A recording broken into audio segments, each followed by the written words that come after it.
Hey guys, welcome back. ഇന്ന് കാണുന്നത് super cube എന്ന അനിമയുടെ സീസൺ 1 എപ്പിസോഡ് 1. എപ്പിസോഡിലോട്ട് പോകുന്നതിന് മുൻപ് എല്ലാവരും ഈ ചാനലൊന്ന് സബ്സ്ക്രൈബ് ചെയ്യുക, അതുപോലെ വീഡിയോ ഒന്ന് ലൈക്ക് ചെയ്യുക. തൊട്ടൊക്കെ തന്നെ 4 പേര് നടക്കുന്നതാണ് കാണിക്കുന്നത്. പിന്നെ നമ്മുടെ ഹീറോ ടൈമും കാര്യങ്ങളും നോക്കുകയാണ്. ആ സമയത്ത് സമയം കുറേ ആയി എന്ന് പറഞ്ഞ് അവൻ നടന്നു പോവാണ്. പെട്ടെന്നൊരു കാറ് മുന്നിൽ വന്നതും അവൻ ടെലിപ്പോർട്ടായി പോവാണ്. അങ്ങനെ അവിടെ ഒരു കാർ ആക്സിഡൻറ്റ് സംഭവിക്കുകയാണ്. പിന്നെ കാണുന്നത് ഒരു ലൈബ്രറിയിലാണ്. ലൈബ്രറിയിൽ നമ്മുടെ ഹീറോയിന് എൻ്റെ കോൾ വരികയാണ്. അവൾ ആ കോൾ എടുത്തതും അവരെത്തി എന്ന് പറഞ്ഞ് എല്ലാവരും, അതായത് ആ ലൈബ്രറിയിൽ നിന്ന് എല്ലാവരും അപ്രതീക്ഷിതമായി പോവുകയാണ്. അങ്ങനെ അവിടേക്ക് 4 പേരും വരികയാണ്. അവൾ ആകെ പേടിച്ചിട്ട് ബാക്കിലൂടെ പോകാൻ നോക്കിയതും അവിടെ വേറൊരാളും കൂടി ഉണ്ടായിരുന്നു. അവളെങ്ങനെയൊക്കെയോ ഏതെങ്കിലും ഒരു റൂമിലേക്ക് കയറുമെന്ന് വിചാരിച്ച് എല്ലാ റൂമുകളൊന്നും തുറന്ന് നോക്കുകയാണ്. അവൾക്ക് തുറക്കാൻ പറ്റുന്നില്ല. അങ്ങനെ എങ്ങനെയൊക്കെയോ അവൾ ആ റൂം തുറന്ന് ആ വാതിലടച്ച് നിൽക്കുകയാണ്. ആ ഡോറിൻ്റെ വിൻഡോ പോലത്തെ സ്ഥലത്തുള്ള ചില്ലും കാര്യങ്ങളൊക്കെ പോയതും പെട്ടെന്ന് ബാക്കിൽ ആരോ വന്ന് അവളെ ടച്ച് ചെയ്യാണ്. അവൾ അവിടെ നിന്ന് ടെലിപ്പോർട്ടായി പോവുകയാണ്. അങ്ങനെ ബാക്കിലുള്ള 4 ആൾ വരെ വന്ന് നോക്കുമ്പോൾ ആ ഫോൺ മാത്രമേ കാണാനുള്ളൂ. നമ്മുടെ ഹീറോ അവളിമ്പോൾ ഓടിപ്പോവാണ്. ആ സമയത്ത് ആരൊക്കെയോ അവനെ അറ്റാക്ക് ചെയ്യുന്നതായിട്ടും തോന്നി. അങ്ങനെ അവനെ എങ്ങനെയൊക്കെയോ ആ അറ്റാക്കിൽ നിന്ന് രക്ഷപ്പെടുകയാണ്. അവർ 4 പേരും തന്നെയായിരുന്നു. അങ്ങനെ അവൻ്റെ വാച്ച് അവൾക്ക് കൊടുക്കുകയാണ്. അവളെ പ്രൊട്ടക്റ്റ് ചെയ്യാൻ വേണ്ടി ഒരു ബാരിയറും കൂടി അവിടെ ക്രിയേറ്റ് ചെയ്തിട്ടുണ്ട്. അവൻ വന്നതും അവിടെ എല്ലാം ഇടിച്ച് പൊളിച്ച് എല്ലാത്തിനായിട്ട് നല്ലപോലെ കൊടുക്കുകയാണ്. വന്നവരെല്ലാം അവൻ്റെ പവേഴ്സ് ഉപയോഗിച്ച് അവനടിച്ച് വീഴ്ത്തുകയാണ്. എൻ്റെ എക്സ്പ്ലനേഷൻ എങ്ങനെ ഉണ്ട് എന്നുള്ള കാര്യം നിങ്ങളൊന്ന് കമൻറ്റ് ചെയ്യുക. അതുപോലെ തന്നെ നിങ്ങൾക്ക് ചാനൽ ഇഷ്ടപ്പെട്ടിട്ടുണ്ടെന്നുണ്ടെങ്കിൽ എന്തായാലും ഒന്ന് സബ്സ്ക്രൈബ് ചെയ്യാൻ മറക്കണ്ട. അവനെ എയറിൽ കയറി എല്ലാത്തിനെയും അടിച്ച് വീഴ്ത്തുകയാണ്. അവൻ്റെ പവേഴ്സ് ഇപ്പോൾ എക്സ്ട്രീം ലെവലാണ്. ഇത് പ്രസൻ്റാണ് കേട്ടോ. പാസ്റ്റ് ആയിരിക്കും നമ്മൾ ഇനി മുതലുള്ള എപ്പിസോഡ്സിൽ കാണാൻ പോകുന്നത്. നമ്മുടെ ഹീറോനെ ഒരുത്തൻ അടിച്ചൊരു ബിൽഡിങ്ങിലേക്കാക്കുകയാണ്. അവൻ അവിടെ നിന്നിട്ട് അവൻ്റെ പവേഴ്സ് യൂസ് ചെയ്യാൻ തുടങ്ങുകയാണ്. അവൻ അവൻ്റെ കോട്ടും കാര്യങ്ങളൊക്കെ കൂറിയിട്ട് അവിടെയുള്ള ആ ബിൽഡിങ് തന്നെ ആ വില്ലൻ പൊളിച്ചെടുത്ത് നമ്മുടെ ഹീറോനെ അറ്റാക്ക് ചെയ്യാണ്. ബട്ട് അവൻ ഒരൊറ്റടിക്ക് ആ ബിൽഡിംഗ് എല്ലാം ഒരു ക്യൂബിലോ പോലത്തെ ഒരു രീതിയിലാക്കിയിട്ട് ആ വില്ലനെ അതിനുള്ളിൽ പൂട്ടുകയാണ്. അത് നമ്മുടെ ഹീറോൻ്റെ എബിലിറ്റി ആയിട്ടുള്ള ഒരു മാജിക് ക്യൂബാണ്. അതിൻ്റെ ഉള്ളിലേക്ക് അവനെ ആ വില്ലനെയും കൂട്ടി പോവുകയാണ്. അവൻ വേറൊരു സ്ഥലത്തെത്തുകയാണ്. ആ വില്ലന് ഒരു കാര്യം മനസ്സിലാവുന്നില്ല. ഞാനിപ്പോൾ എവിടെയാണ് എന്താണെന്നുള്ളതൊന്നും മനസ്സിലാവാതെ ആകെ കിളി പോയി നിൽക്കുകയാണ്. അവൻ്റെ തോക്കെടുത്ത് നമ്മുടെ ഹീറോനെ വെടിയൊക്കെ നോക്കും. നിനക്ക് ഇതേതാ സ്ഥലം എന്നറിയില്ല എന്ന് മാസമായിട്ട് പറയാണ്. അവൻ ആ വില്ലനെ അങ്ങ് തീർത്ത് കളയാണ്. അങ്ങനെ അവിടുന്ന് ടെലിപ്പോർട്ടായിട്ട് പാസ്റ്റും കാര്യങ്ങളൊക്കെ, അതായത് ടൈമും കാര്യങ്ങളൊക്കെ പാസ്റ്റിലേക്ക് ചേഞ്ച് ചെയ്യാണ്. ഒരു പയ്യൻ വന്നിട്ട് നമ്മുടെ ഹീറോയോട് ചോദിക്കുകയാണ്, എനിക്കൊരു മാത്സ് പ്രോബ്ലം ചെയ്യാറുണ്ട്, നീ എന്നെ സഹായിക്കുമെന്ന്. അവളങ്ങനെ അവിടെ നിന്ന് പോവാണ്. ബട്ട് നമ്മുടെ ഹീറോൻ്റെ വാച്ച് അവിടെ ഇപ്പോഴും കിടക്കുകയാണ്. നമ്മുടെ ഹീറോൻ്റെ പേര് ഷൻ യാവോ എന്നാണ്. നമുക്കിനി യാവോ എന്ന് വിളിക്കാം. അതുപോലെ ഹീറോൻ്റെ പേര് വാങ് ഷാങ്ഷുയി അങ്ങനത്തെ ഒരു സംഭവമാണ്. നമുക്ക് അതിനി വാങ് എന്ന് വിളിക്കാം. അവിടെ നിന്ന് ബാക്കോട്ട് കാണിക്കുന്നത് ഒരു പബ്ബിലാണ്. വാങ്ങും അതുപോലെ ബാക്കിയുള്ള അവൻ്റെ ഫ്രണ്ട്സും കാര്യങ്ങളൊക്കെ അവിടെ നിൽക്കുന്നുണ്ട്. അവരൊരു ഗെയിം കളിക്കായിരുന്നു. ആ സമയത്ത് യാവോ അതിൽ തോക്കുകയാണ്. അങ്ങനെ അവർ യാവോനോട് അവൾക്ക് ഇഷ്ടപ്പെട്ട ഒരാളെ പറയാൻ വേണ്ടി പറയാണ്. വേണ്ട വേണ്ട വേണ്ട എന്നൊക്കെ പറഞ്ഞെങ്കിലും പെട്ടെന്ന് അവൻ എന്താ ചെയ്തെന്ന് അവന് അറിയാതെ ഓർക്കാണ്.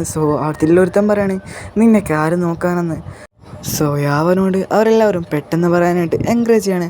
അങ്ങനെ മോട്ടറാക്കി അവൾ അവസാനം പറയാണ് അവൾക്ക് യാവോനാണ് ഇഷ്ടമെന്ന്.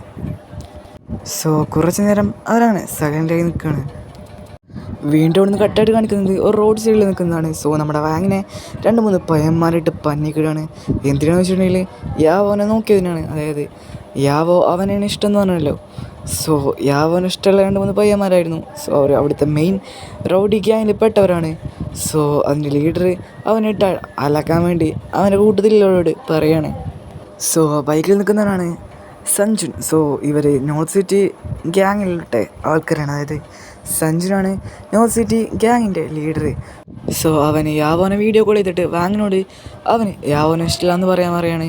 അപ്പോൾ അവൻ അതിന് പറ്റില്ല എന്ന് പറഞ്ഞതും അവന്മാർ അവനിട്ട് വീണ്ടും അലക്കാണ്. അങ്ങനെ വാങ്ങ് അവന്മാരെ കടിച്ചിട്ട് ആ പുഴയിലോട്ട് എടുത്തങ്ങ് ചാടുകയാണ്. ഇത് കണ്ട് ആ ഗ്യാങ്ങും അതുപോലെ തന്നെ യാവോയും ആകെ പേടിക്കുകയാണ്. ഇവരെന്തായാലും അവനെ കൊല്ലാനെന്ന് വിചാരിച്ചിട്ടില്ല. നീ അവിടെ ജീവനോടുണ്ടോ എന്നൊക്കെ ചോദിച്ച് ആർക്കാണ് അവന്മാർ 4 പേരും. നമ്മുടെ വാങ്ങിന് പഴയ കാര്യങ്ങളൊക്കെ ഓർമ്മയാണ്. അതായത് അവന് സ്കൂളിൽ നിന്ന് പുറത്തു വരുന്ന സമയത്ത് അവിടെ വന്ന് നിൽക്കുകയാണ്. മഴ ആയതുകൊണ്ട് തന്നെ അവന് ഇനി പോകാൻ കുടയും കാര്യങ്ങളൊന്നുമില്ല. അവനെല്ലാവരും വെറുത്തിരുന്നു. അതായത് എല്ലാവർക്കും അവനെ ഇഷ്ടമില്ലായിരുന്നു. എല്ലാവരും മിഡിൽ സ്കൂളിൽ പഠിക്കുന്ന സമയത്ത് അവനെ വെറുത്തിരുന്നു. സോ അവനൊരു ഫ്രണ്ട്സും അവിടെ ഇല്ലായിരുന്നു. സോ അവനാണ് ഇരിക്കുന്ന സമയത്ത് ഒരു പെൺകുട്ടി അവിടെ വന്നിട്ട് അവനോട് ചോദിക്കുകയാണ്, നീ എൻ്റെ കൂടെ പോരുന്നോന്ന്. സോ വാങ് ഇല്ല എന്ന് പറയാണ്. അപ്പോൾ അവളെ അവനോട് ദേഷ്യപ്പെടാണ്. സോ വാങ് പറയാണ്, ഞാൻ മഴ തോർന്നു, ഞാൻ ഒറ്റയ്ക്ക് പോയിക്കോളാന്ന്. സോ അവൾ അവൻ്റെ കയ്യിൽ മുറി കണ്ടിട്ട് ഞാനത് ബാൻഡേജ് ഒട്ടിച്ച് തരാമെന്ന് പറയാണ്. സോ അവൾ ബാൻഡേജൊക്കെ എടുത്ത് അത് ഒട്ടിച്ച്, അതായത് മുറിയൊക്കെ ഉണക്കി കൊടുക്കണം ഊതി അവന് നല്ല കെയറിങ് കൊടുക്കുകയാണ്. സോ അവന് അവളോട് എന്തൊരു ഇഷ്ടം പോലെ തോന്നുകയാണ്. അവൻ മരിക്കുന്നതുകൊണ്ടായിരിക്കും അവൻ ഈ ഓർമ്മകളൊക്കെ വരുന്നത് എന്നവന് മനസ്സിലാവാണ്. സോ അവനടിയിലേക്ക് പോയി അവനെ താഴ്ത്തെത്തുമ്പോൾ എന്തൊരു തിളങ്ങുന്ന സംഭവം കാണാണ്. സോ അവനടിയിൽ പോയിട്ട് അവിടെ എന്തൊരു ക്യൂ പോലൊരു സംഭവം. സോ അവനതെടുത്തതും ആ സംഭവം നേരെ അവൻ്റെ ഉള്ളിലേക്ക് കയറാണ്. സോ അവൻ എന്തൊക്കെയോ ഫീലിംഗ് ആവുന്നുണ്ട്. അവൻ നേരെ അവിടുന്ന് ടെലിപ്പോർട്ടായിട്ട് വേറൊരു സ്ഥലത്തേക്ക് എത്തുകയാണ്. സോ അവനെന്താ സംഭവിക്കുന്ന അറിയില്ല, നേരെ ആ ക്യൂബിനുള്ളിലേക്ക് അവൻ പ്രവേശിക്കുകയാണ്. സോ ഞാനിപ്പോൾ എവിടെ, എന്താ ഞാൻ മരിച്ചോ, ഞാൻ സ്വർഗത്തിലാണോ എന്നൊക്കെ ചോദിച്ച് ആകെ വെപ്രാളപ്പെടുകയാണ്. സോ അപ്പോൾ ഒരു വോയിസ് പറയാണ്, മാസ്റ്റർ ഇവിടുന്ന് 15 മീറ്റർ നമുക്ക് ടെലിപ്പോർട്ട് ആകാൻ പറ്റുമെന്ന്. അവനെ വാങ്ങ് അവിടുന്ന് ടെലിപ്പോർട്ടായിട്ട് എയറിൽ നിൽക്കുകയാണ്. സോ അവൻ എയറിലാണെന്ന് മനസ്സിലായതും അവനാകെ പേടിക്കുകയാണ്. സോ അവൻ ആ നോർത്ത് സിറ്റി അങ്ങനെ അവിടുന്ന് കാണുന്നുണ്ട്. സോ അവന്മാർ പറയാണ്, അവൻ നിങ്ങൾ എയറിൽ കണ്ടോന്ന്. സോ അവനെങ്ങനെ എയറിൽ വരാൻ, അതത് അവൻ്റെ പ്രേതാണെന്നോ ചോദിച്ച് അവരൊക്കെ ടെൻഷനാണ്. അപ്പോൾ ഞാൻ കണ്ടതല്ലേ എന്ന് ലീഡറും. സോ നേരെ അവൻ്റെ ക്ലാസ് റൂമിലേക്ക് എത്തുകയാണ്. മാസ്റ്റർ ആരോ വരുന്നുണ്ട് എന്ന് ക്യൂബറാണ്. ഓ ആ ശബ്ദത്തിന് തടയുന്നതായിരിക്കും, അല്ല നിങ്ങളുടെ ശരീരത്തിൽ നിന്നാണ് ആ ക്യൂബ് പറയാണ്. സോ അവിടേക്ക് സെക്യൂരിറ്റി ഗാർഡ് വരുന്നുണ്ടായിരുന്നു. സോ സെക്യൂരിറ്റി ഗാർഡ് വന്ന് ആ റൂം തുറന്നതും അവിടെ ആരെയും കാണാനില്ല.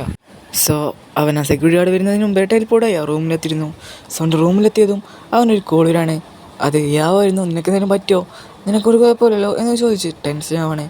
അപ്പോൾ വാങ്ങുകയാണ്, എനിക്ക് കുഴപ്പമൊന്നുമില്ലാന്ന്. സോ യാവ പിന്നെയും ചോദിക്കണം, നമുക്ക് പോലീസിൽ പറഞ്ഞാലോ. അപ്പോൾ വാങ്ങുകയാണ്, നീ കൂളാവ്, എനിക്കിപ്പോൾ ഒരു കുഴപ്പമില്ലല്ലോ എന്ന് പറഞ്ഞ് ആ കോള് കട്ട് ചെയ്യാണ്. അങ്ങനെ അവനാകെ ഹാപ്പി ആയിട്ട് അവിടെ കിടക്കുകയാണ്.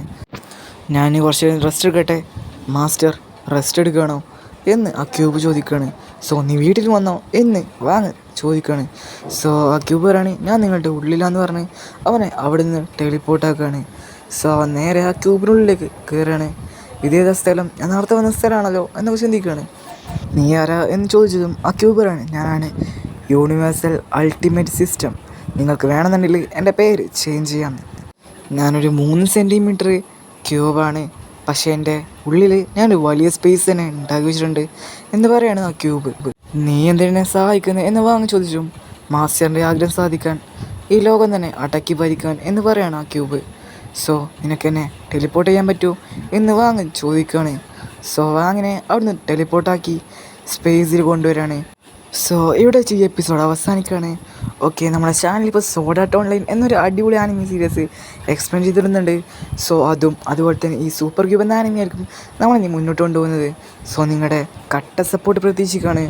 സോ ഇനി അടുത്തൊരു എപ്പിസോഡ് കാണുന്നവരെ ബൈ.